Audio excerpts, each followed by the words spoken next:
நம்ம அரசியலுக்கு வர்றதுக்கு முன்னாடி அட இவரெல்லாம் வரமாட்டாரியா, அவரே வரல இவரே வரல, இவர் எங்க வர போறாரு அப்படின்ட்டு நிறைய பேர் ஜோஷியம் சொன்னாங்க.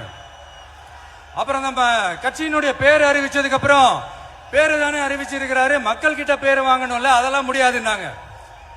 அப்புறம் ரொம்ப முக்கியமா மாநாடுலாம் எவ்வளவு பெரிய விஷயம், அதெல்லாம் இவர் ஒத்தால எப்படி பண்ண முடியும், சும்மா பக்கத்துல புசியானதை வச்சுக்கிட்டு மாநாடுல எப்படி நடத்தி காட்ட முடியும், அதெல்லாம் அவங்களால முடியாது. அப்புறம் மழை பெஞ்சு எல்லாத்தையும் கெடுத்துரும், ஏன் என் கூட இருக்கிறவங்களே கூட தான் சொன்னாங்க. அதுக்கப்புறம் என்ன நடந்துச்சுன்னு உங்க எல்லாருக்குமே தெரியும். இப்ப புதுசா ஒண்ணு சொல்ல ஆரம்பிச்சிருக்கிறாங்க.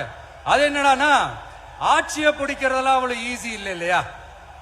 இப்ப அதெல்லாம் விட்டாங்க, இப்ப இங்க வந்துட்டாங்க. இவர் நேரா ஷூட்டிங்ல இருந்து வருவாராம், வந்து ஆட்சியை பிடிப்பாராம். அது எப்படி இவராலே முடியும், அவராலே முடியல, இவராலே முடியல, அவருக்கு அத்தனை வருஷம் ஆச்சு, இவராலே எப்படி முடியும் ஒரு பக்கம்.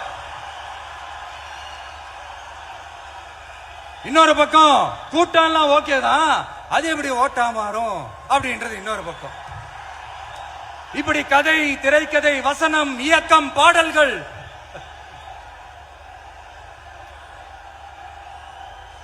அதனால இந்த அரசியல் ஆய்வாளர்களுக்கு நான் சொல்றதெல்லாம் ஒன்னேதான், நல்லா கேட்டுக்கங்க. இந்த விஜய் ஏதோ இந்த பல லட்சம் பேர் கூடுற கூட்டத்தில் மட்டுமே இருக்கிறாரு அப்படின்னு மட்டும் தப்பு கணக்கு போட்டாதீங்க. ஏன்னா நம்மளுடைய இந்த கூட்டம் வெறும் ஓட்டா மட்டும் இல்லைங்க, வரப்போற தேர்தலில் மக்கள் விரோத ஆட்சியாளர்களுக்கு நாம வைக்க போற வேட்டா, நம்மளை கோட்டைக்கு அனுப்ப போற ரூட்டா